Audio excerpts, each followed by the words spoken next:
ये मेरा विश्वास ज़रूर है। ये बहुत ही महत्वपूर्ण बात आपने अभी बताई और ये जनता के बीच में जा भी चुकी है, लेकिन सवाल ये इसलिए बार बार उभर कर आ रहा है, जो तमाम बातें आपने बताई, चाहे वो जिस वक्त आपको अध्यक्ष बनाया गया, आपके प्रस्तावक के रूप में आपके चाचा पशुपतिनाथ रहे, साथ में सूरजबान भी रहे, इसके बावजूद अब वो तमाम बातें कर रहे हैं कि नहीं, राष्ट्रीय अध्यक्ष वो हैं, अब पार्टी का जो इंटरनल संविधान है उसे उनकी आज़ादी उनके साथ है, संविधान के तहत उन्हें अध्यक्ष पद बना है, कार्यकारी अध्यक्ष सूरजबान उनका दावा है। क्या ये सारी बातें उन्हें नहीं पता हैं या हवा हवाई बातें चल रही हैं सिर्फ जनता को गुमराह करने के लिए? ईमानदारी से अगर मैं इन्हीं शब्दों में इतनी स्पष्टता से बोलूं तो हवा हवाई बातें ही चल रही हैं।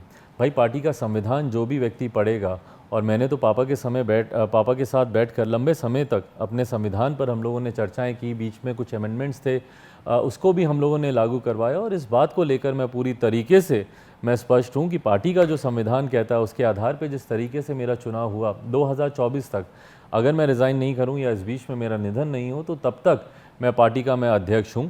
और इस बात की जानकारी ना सिर्फ लोक जनशक्ति पार्टी बल्कि हम लोगों ने चीफ इलेक्शन कमीशन उनको भी हम लोगों ने दे रखी है। जहां तक रही बात एक और महत्वपूर्ण पद की, जो कि नेता सदन होता है, और जिसके लिए इन्होंने आदरणीय स्पीकर लोकसभा अध्यक्ष महोदय से इन्होंने मुलाकात की और वहाँ पर जाकर जिस तरीके से 5 सांसदों ने मिलकर चाचा जी को नेता सदन चुनने का प्रस्ताव वहाँ पर रखा, इस बात को भी मैं क्लियर करना चाहता हूँ। ना सिर्फ मेरी पार्टी का संविधान, मैं बल्कि पार्लियामेंट की रूल बुक को भी कोट करूँगा।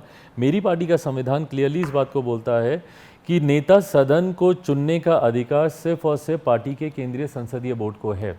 पिछली बार जब मैं नेता सदन चुना गया था, या कैसर साहब जब चीफ विप चुने गए थे, या बाकी के लोग जब उपनेता और सचेतक चुने गए थे, तो उस वक्त भी पार्टी के संसदीय बोर्ड ने ही लिखित रूप में अध्यक्ष जी के समक्ष ये जानकारी दी थी कि नेता सदन आज से हमारी पार्टी के ये होंगे। तो पार्टी में, और ये किसी भी पार्टी में, ये अधिकांश पार्टियों की, मैं जब मिला भी उनसे आदरणीय स्पीकर साहब से, उस वक्त भी मैंने उनको कहा कि सर, आप 20 पार्टियों को आप हेड करते हैं लोकसभा में, आप हर पार्टी का संविधान जाने संभव नहीं है, बट आप मेरे संविधान को ओवर रूल भी नहीं कर सकते। जब जहाँ तक बात रही मेरी पार्टी की गतिविधियों की सदन में, तो वो मैं चुनूंगा। उसका एक उदाहरण देता हूँ मोहसिन भाई। रिसेंटली अभी इन्होंने संजय जायसवाल जी, जो कि बिहार प्रदेश के अध्यक्ष हैं, उनको सदन में, लोकसभा में चीफ विप से हटाकर राकेश सिंह जी को चीफ विप बनाया गया। तो उस वक्त तो भारतीय जनता पार्टी के सांसद नहीं गए थे ओम बिरला जी से मिलने, उस वक्त पार्टी ने ही उन्हें सूचित किया था। और ये अधिकांश पार्टियों की परंपरा रहती है कि सदन से पहले, जब कोई भी नया सेशन शुरू होता है, जैसे मानसून सेशन शुरू होने वाला है, तो उससे पहले पार्टियां अपनी बैठक करती हैं और कौन इस सदन में नेता होगा, कौन चीफ विप होगा, नहीं होगा, वो भूमिकाएं तय करती है, पर ये पार्टी तय करती है। इवन पार्लियामेंट की रूल बुक अगर आप देखें तो उसके अपेंडिक्स 4 का sub clause 2F clearly define करता है लीडर की डेफिनेशन को। लीडर की डेफिनेशन पार्लियामेंट की रूल बुक के हिसाब से is a person chosen by the party.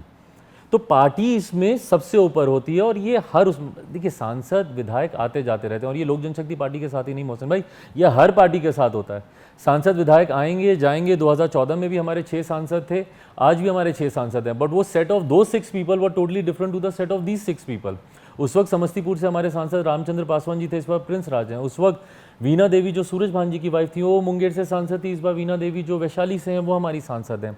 तो ये सांसद आएंगे जाएंगे, बट पार्टी का जो मूल ढांचा है वो है पार्टी का संगठन, पार्टी का संविधान। पार्टी का संविधान और पार्टी का ढांचा आज की तारीख में पूरी तरीके से हमारे पक्ष को मजबूत करता है, ये विश्वास है।